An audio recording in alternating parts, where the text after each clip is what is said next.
وہ جو اقبال نے کہا نا کہ لے گئے تسلیس کے فرزند میراث خلیل،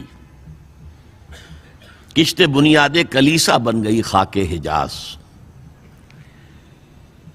تسلیس کے فرزند میراث خلیل لے گئے تھے، بیت المقدس ان کے کروسیڈرز کے قبضے میں آ گیا تھا 1099 میں، اور رہا تھا 1187 تک، 88 ایئرز۔ لے گئے تسلیس کے فرزند میراث خلیل، تو میراث موسوی جو تھی وہ منتقل ہو گئی محمد رسول اللہ صلی اللہ علیہ وسلم رات کی امت کو۔ ان کا قبلہ کینسل، یہ قبلہ آ گیا، تو سب سے زیادہ دکھ تو انہیں تھا۔ اب جو وہاں سے کاؤنٹر ریولوشنری موومنٹ آئی ہے وہ عبداللہ ابن سبا یہودی۔ بعض لوگ آج یہ بھی کہہ دیتے ہیں کہ یہ تو ایک ایسی ہی افسانوی شخصیت ہے، کوئی اس کا وجود ہی نہیں تھا۔ بڑی زیادتی کرتے ہیں، خاص طور پر ہمارے بعض اہل تشیع یہ کہتے ہیں، حالانکہ ان کی کتابوں کے اندر درج ہے کہ حضرت علی نے عبداللہ ابن سبا اس کے 40 ساتھیوں کو آگ میں زندہ جلوایا۔ رجال کشی کے اندر دیکھ لیجیے، لکھا ہوا موجود ہے۔ لیکن چونکہ کچھ لوگوں نے شیعت کے لیے لفظ سبائیت استعمال کرنا شروع کر دیا، اس لیے وہ ڈیفنس میں کہتے نہیں سبا تو یہ تو افسانوی شخصیت ہے، سبا کوئی تھا ہی نہیں عبداللہ ابن سبا۔ نہیں، عبداللہ ابن سبا ایک شخص تھا یہودی، وہ اسلام کا لبادہ اوڑھ کر آ گیا دارالاسلام میں۔ حضرت عثمان رضی اللہ تعالیٰ عنہ کا عہد۔ اور ایک مغالطہ میں چاہتا ہوں کہ ان دی فرسٹ انسٹنس دفع کر دوں۔ عام طور پر اتنی غلط طریقے سے تاریخ بیان ہوئی ہے کہ حضرت عثمان کے عہد خلافت کو سمجھتے ہیں پورا کا پورا عہد خلافت غالباً فتنوں ہی کے اندر تھا اور اختلافات ہی تھے اور خانہ جنگ۔ معاذ اللہ، ایسا نہیں تھا۔ طویل ترین دور جو ہے دور خلافت حضرت عثمان کا ہے، 12 سال۔ حضرت ابوبکر کے 2.5 سال، حضرت عمر کے 10 سال، دونوں کو جمع کریں گے تو عثمان کا، اور اس میں 10 سال بالکل اسی شان کے ہیں جو حضرت عمر کے خلافت کے شان ہے، کوئی اختلاف نہیں۔ اور فتوحات کا دائرہ بڑھتا چلا جا رہا ہے، تھمتا نہ تھا کسی سے سیل رواں ہمارا۔ اس کے آخری ایام میں یہ شخص آیا اور اس نے ایک تو یہ کیا کہ پرانی جو قبائلی عصبیت تھی اس کو زندہ کیا۔ خلافت تو بنو ہاشم کا حق ہے، محمد ہاشمی تھے صلی اللہ علیہ وسلم۔ ہاؤ کم یہ ایک بنو امیہ کا شخص کیسے بیٹھا ہے؟ دیکھیے اس شخص نے کتنا انتظار کیا۔ حضرت ابوبکر بنو امیہ میں سے نہیں تھے، لہذا یہ فتنہ اس کے خلاف نہیں ہو سکتا تھا، کیونکہ چشمک جو تھی وہ بنو امیہ اور بنو ہاشم کی تھی، بڑی پرانی تھی۔ یہ بڑے برابر کے یہ دو کلینز جو تھے مد مقابل تھے ایک دوسرے کے، باقی چھوٹے قبیلے تھے، بنو تیم ہیں، بنو عدی ہیں، لیکن مقابلہ تھا بنو امیہ اور بنو ہاشم کا۔ حضرت ابوبکر بنو تیم میں سے، حضرت عمر بنو عدی میں سے، بنو امیہ میں سے حضرت عثمان۔ اب اس کو موقع ملا، اب آیا یہ اموی، یہ بن گیا۔ یہ سب غاصب ہیں، ابوبکر بھی، عمر بھی، عثمان بھی۔ خلافت پہلے دن سے علی کی ہے اور اس کو ملنی چاہیے۔ اس سے آگے بڑھ کر، اور علی تو خدا ہے، انکارنیٹ، گاڈ انکارنیٹ، یہ اس کا عقیدہ جس نے پھیلایا۔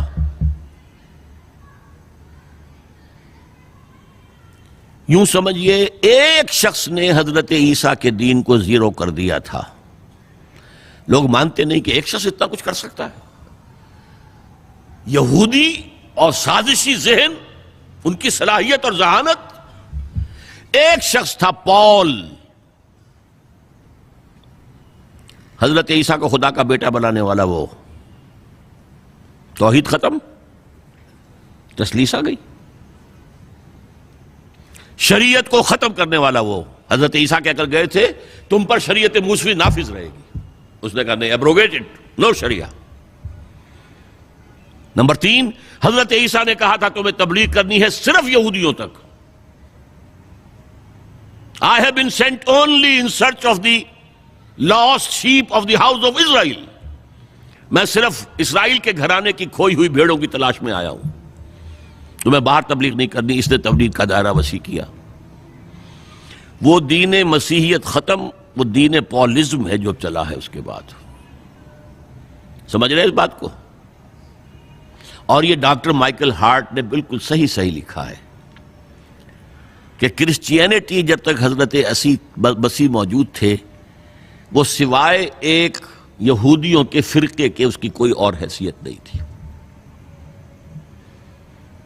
لیکن پال نے اسے ایک انڈیپینڈنٹ دین بنایا.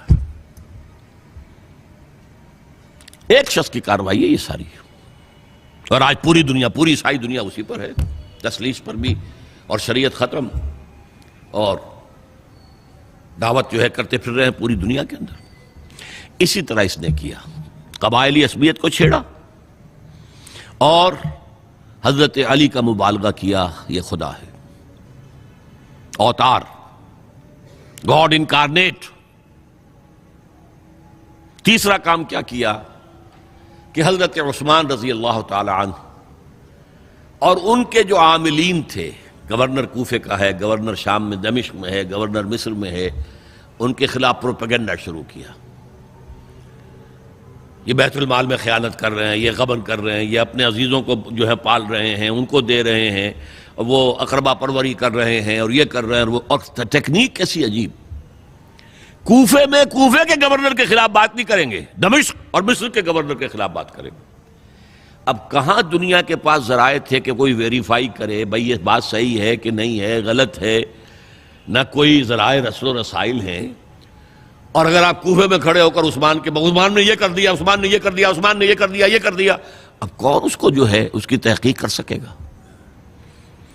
دمشق میں گئے ہیں تو دمشق کے گورنر کے خلاف کچھ نہیں، عثمان کے خلاف، اور کوفے کے گورنر کے خلاف، اور مصر کے گورنر کے خلاف. مصر میں گئے ہیں تو اس کے خلاف کچھ نہیں، دمشق اور کوفے کے گورنر کے خلاف اور عثمان کے خلاف.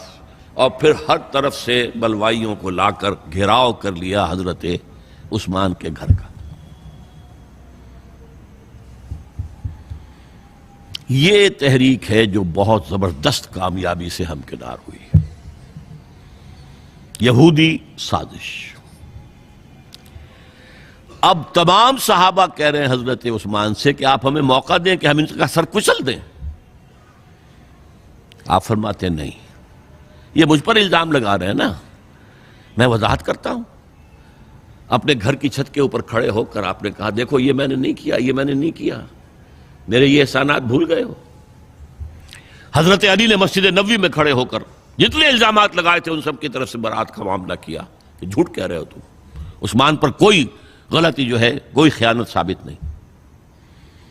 لیکن جنگ کی اجازت حضرت عثمان نہیں دے رہے. یہ میرے خون کے پیاسے ہیں نا، جب تک قتل نہیں کر لیتے جرم کہاں ہے؟ جب قتل کر لیں گے تم قصاص دے لینا. لیکن میں کسی کلمہ گو کی جان نہیں لینا چاہتا، صرف اپنی جان کے تحفظ میں. یہ ہے عزیمت کا پہاڑ. لوگ کہتے ہیں کمزور تھے. جان بچانے کے لیے تو آدمی پتہ نہیں کیا کچھ کر بیٹھتا، اور طاقت ہو تو طاقت کو کیسے استعمال کرے گا. حضرت امیر معاویہ کی طرف سے پیغام پر پیغام آ رہے ہیں کہ آپ ہمیں اجازت دیں میں فوجیں بھیجوں اور ان کا قلع کما کر دیا جائے. حضرت عمرو بن العاص کا پیغام آ رہا ہے مصر سے، آپ ہمیں اجازت دیں. طلحہ، زبیر، علی اجازت مانگ رہے ہیں مدینے کے اندر، آپ اجازت دیں کہ ہم جنگ کریں ان سے. نہیں.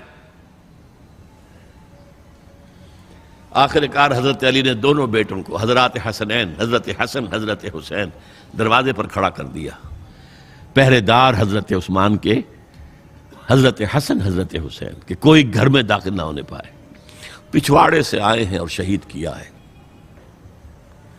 میرے نزدیک تاریخ کی مظلوم ترین شہادت بمانی مقتول فی سبیل اللہ وہ حضرت عثمان ہے.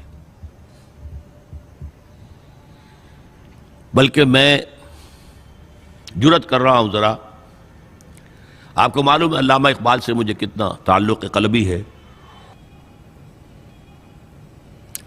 میں نے ان کے ایک شعر میں ترمیم کی ہے، میں سمجھتا ہوں انہوں نے صحیح نہیں کہا. غریب و سادہ اور رنگی ہے داستان حرم، نہایت اس کی حسین ابتدا ہے اسماعیل. حضرت اسماعیل کو اللہ تعالیٰ کے حکم سے حضرت ابراہیم ذبح کر رہے تھے نا، اور حضرت حسین ذبح کر دیے گئے. تو گویا کہ ابتدا جس کی ہوئی تھی حضرت اسماعیل سے، اس کی انتہا حسین پر ہوئی۔ میں کہتا ہوں بالکل غلط۔ ان کو ذبح کر رہا تھا خلیل اللہ، اور ان کو قتل کر رہے یزیدی اور زیادی اور کوفی۔ کوئی تقابل ہے؟ وہ قتل نہیں ہوئے، یہ قتل ہو گئے۔ انہوں نے پیشانی خود رکھ دی۔ یہاں تو حضرت عثمان لڑتے ہوئے، حضرت حسین لڑتے ہوئے شہید ہوئے۔ کون سی چیز مشترک ہے؟ ایک مصرے میں جمع کر دیا ہے، صنعت لفظی تو آپ کہتے ہیں اس کو، لیکن کیا مشترک کیا چیز ہے؟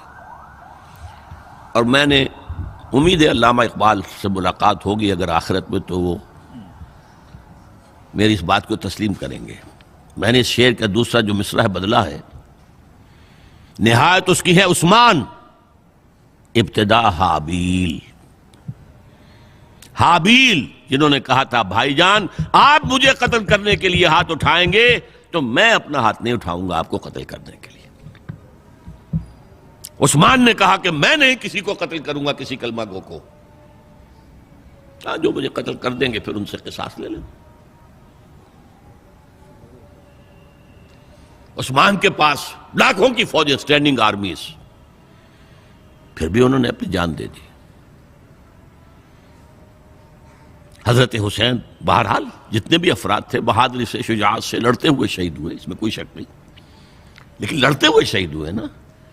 حابیل کی طرح یہ تو نہیں کہا کہ تم مجھے کرتے ہو تو کر دو، میں تو تمہیں قتل نہیں کروں گا، نہیں۔ بہرحال یہ جو تھا فتنہ، اس کو کہا ہے اور اس کو کتاب میں لکھا گیا، باقاعدہ ایک تصنیف ہے، الفتنۃ الکبریٰ، عظیم ترین فتنہ، حضرت عثمان کی شہادت۔ اس وقت عبداللہ ابن سلام رضی اللہ تعالی عنہ ایک یہودی عالم دین تھے جو اسلام لے آئے تھے، انہوں نے کہا تھا لوگوں ڈرو، عثمان کے خون کا نہ بہانا۔ میں جانتا ہوں تاریخ بنی اسرائیل کی، اگر کبھی کوئی نبی جو ہے اگر شہید کیا گیا تو 70,000 آدمی اس کے بعد مارے گئے اللہ تعالیٰ کی طرف سے،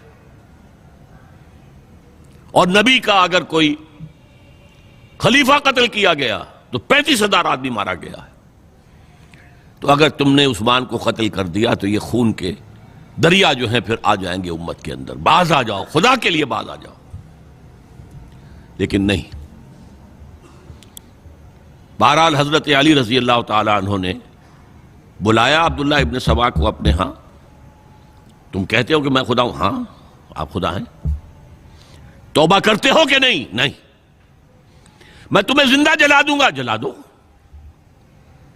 تم خدا ہو، ہماری آزمائش کر رہے ہو۔ حضرت علی نے عبداللہ ابن سبا کو 40 ساتھیوں سمیت زندہ جلوایا، اور یہ سارا کچھ معاملہ جو ہے یہ میں نے آپ کو بتایا اہل تشیع کی کتابوں میں موجود ہے۔ بہرحال یہ فتنۃ الکبریٰ ہے، جس کا نتیجہ کیا نکلا ہے آپ اچھی طرح سمجھیے۔ وہ شہادت علی الناس کا جو سیلاب جا رہا تھا، جس کی شان کیا تھی، علامہ اقبال کے الفاظ میں تھمتا نہ تھا کسی سے سیل رواں ہمارا۔ یہ جو سیل تھا کوئی روکنے والا تھا؟